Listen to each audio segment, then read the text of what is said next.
নমস্কার বন্ধুরা, আজ আমি আপনাদের সোয়াবিনের এক নতুন রেসিপি দেখাবো। আমি জল বসিয়ে কড়াতে সোয়াবিনগুলো সেদ্ধ করে নেব। এই সোয়াবিন সেদ্ধ করার সময় একটু নুনও ছড়িয়ে নেব। সোয়াবিনগুলো আমার সেদ্ধ হয়ে যাওয়ার পর একটা ঝুড়ির মধ্যে জল ঝরিয়ে ভালো করে জলগুলো চিপড়ে, যাতে জল না থাকে সেভাবে চিপড়ে আমি একটা বাটির মধ্যে সব সোয়াবিনগুলো নিয়ে নেব। এই সোয়াবিনগুলোর থেকে ভালো করে জল ঝরিয়ে এর একটা বাটির মধ্যে নিয়ে নেওয়ার পর এর মধ্যে আমি দিয়ে দেব 3 চামচ দই। ভালো করে সোয়াবিনগুলো জল ঝরিয়ে নিতে হবে, একদমই যেন যাতে জল না থাকে।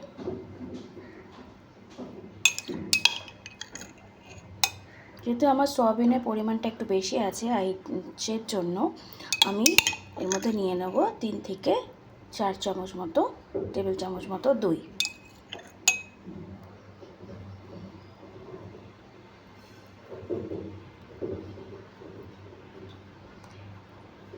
এরপরে এর মধ্যে দিয়ে দিতে হবে সামান্য আন্দাজ মতো নুন,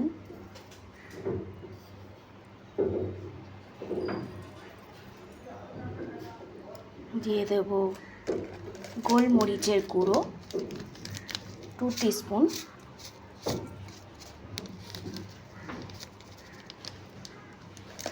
দিয়ে দেব লাল লঙ্কার গুঁড়ো, এটাও 2 টিস্পুন,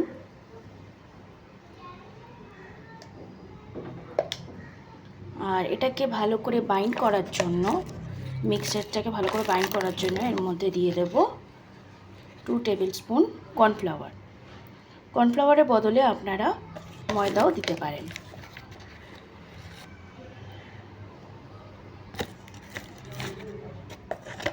দিয়ে এবার এটাকে আমি ভালোভাবে মিক্স করে নেব। আমার মিক্সচারটা হয়ে গেছে, ভালো করে সোয়াবিনের সাথে সব কিছু মিশিয়ে বাইন্ড করে নিয়েছি। এরপরে আমি একটা কড়াই বসিয়ে সাদা তেল গরম করে নেব। 2 টেবিল স্পুন মতো আমি সাদা তেল এটাতে গরম করে নেব, 2 থেকে 4 টেবিল স্পুন। যেহেতু আমার সোয়াবিনের সংখ্যাটা বেশি, সোয়াবিনটাকে আমাকে এবারে ফ্রাই করতে হবে। খুব একটা ডিপ ফ্রাই করব না সোয়াবিনটাকে, হালকা মতো গোল্ডেন ব্রাউন হলেই আমি সোয়াবিনটাকে তুলে দেব।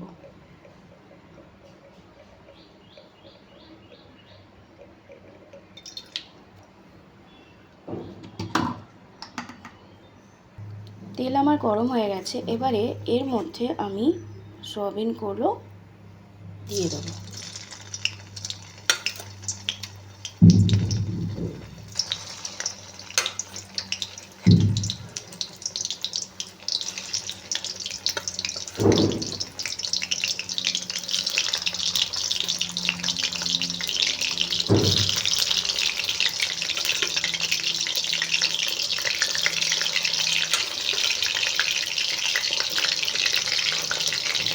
সোয়াবিনের সাথে সব উপকরণ দেওয়ার সময় মনে রাখবেন সোয়াবিনটা যাতে একেবারে জল না থাকে।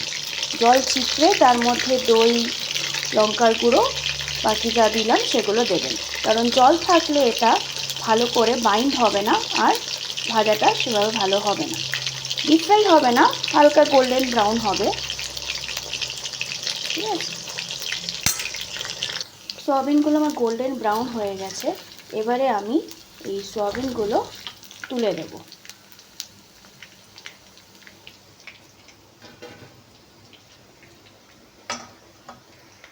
সব সোয়াবিনগুলো ভাজা হয়ে গেছে, এবারে একটা মিক্সিং জার নিয়েছি, এর মধ্যে দিয়ে দেব 10-12টা কাজু, 4টে কাঁচা লঙ্কা, আদা, আর দেব 2 টেবিল স্পুন তিল। সামান্য জল দিয়ে একটু মিক্স করে নেব। পেস্টটা আমার রেডি হয়ে গেছে। এই কড়াইয়ের মধ্যে সয়াবিন ভাজা কড়াইয়ের মধ্যে আমি আরও সামান্য তেল দিয়ে দেবো, সাদা তেল।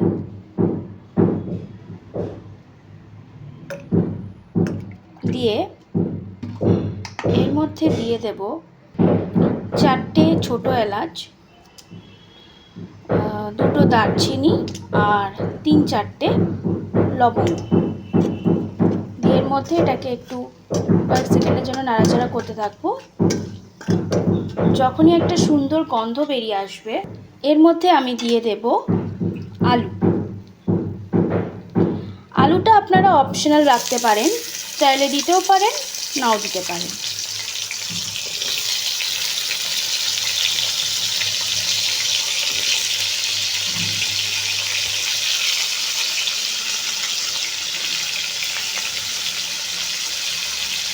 এবারে ভালো করে নাড়াচাড়া করে দেবো।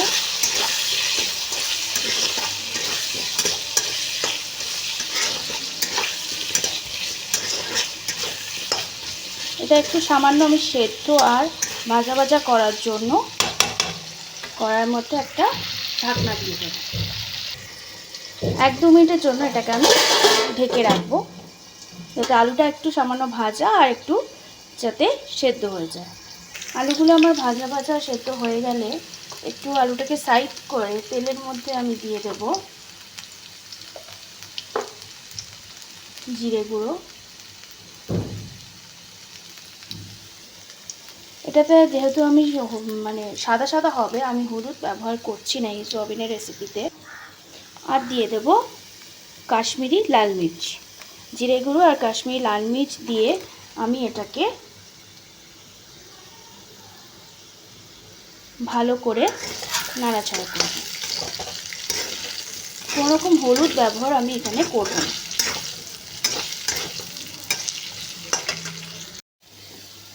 সব মিক্স করে নেওয়ার পর আলুর সাথে এর মধ্যে দিয়ে দেব টমেটো, পেঁয়াজ ও ক্যাপসিকাম কুচি। এগুলো সব দিয়ে আমি ভালো করে মিক্স করে নেব। গ্যাসটা আমার কম আঁচেই থাকবে, কারণ যেহেতু মশলা দেওয়া আছে সেটা লেগে যাওয়ার, পুড়ে যাওয়ার চান্স থাকতে পারে।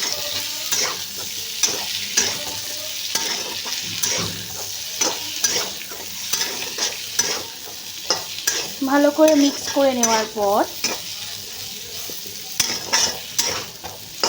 এর মধ্যে আমি দিয়ে দেব ওই পেস্টটা, যেটা আমি বেটে রেখেছিলাম। কাজু বাদাম, তিল, সাদা তিল দিয়ে কাঁচা লঙ্কা, আদা দিয়ে এটা আমি ঢেলে দেব। দিয়ে ভালো করে আবার আলু, পেঁয়াজ, ক্যাপসিকামের সাথে মিক্স করে নেব।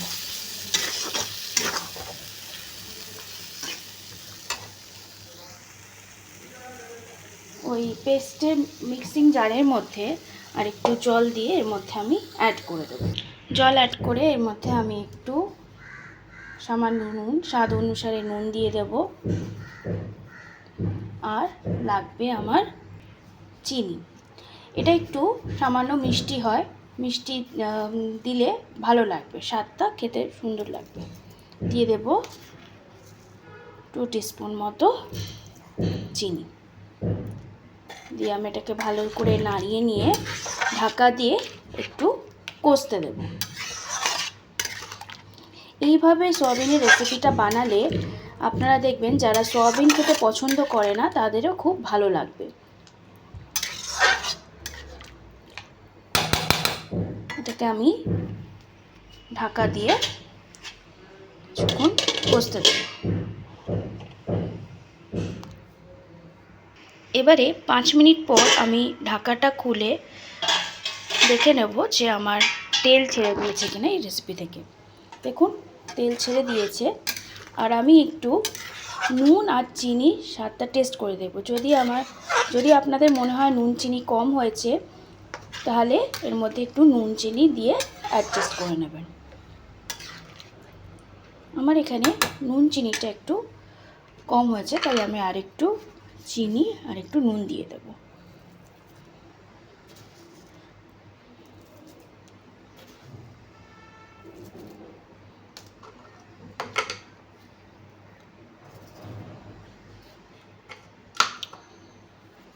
ভালো করে নাড়িয়ে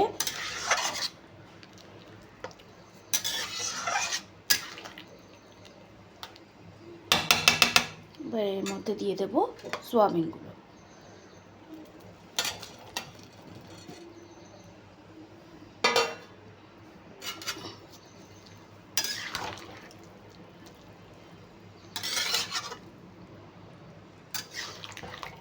সোয়াবিনগুলো দিয়ে ভালোভাবে এর সাথে মিক্স করে নিতে হবে।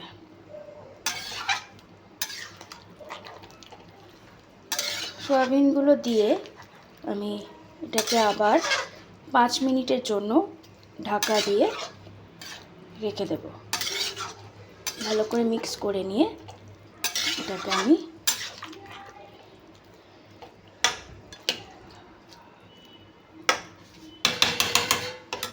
5 মিনিটের জন্য আবার ঢাকা দিয়ে দেব।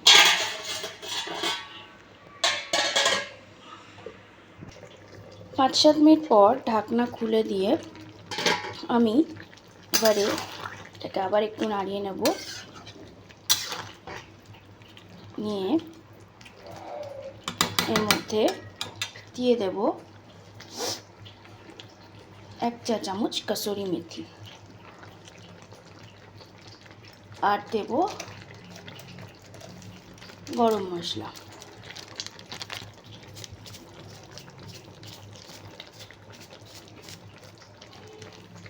এটাকে আমি আবার ভালো করে মিক্স করে নেব।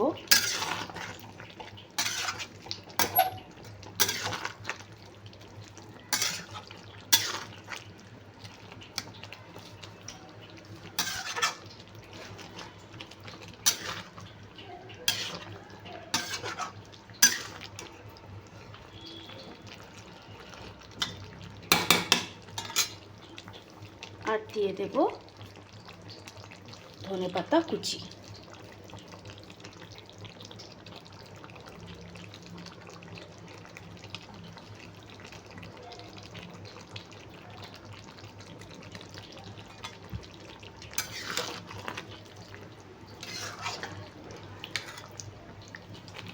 এটাকে আমি আরও 1 মিনিট ঢাকা রেখে গ্যাসটাকে বন্ধ করে দেব।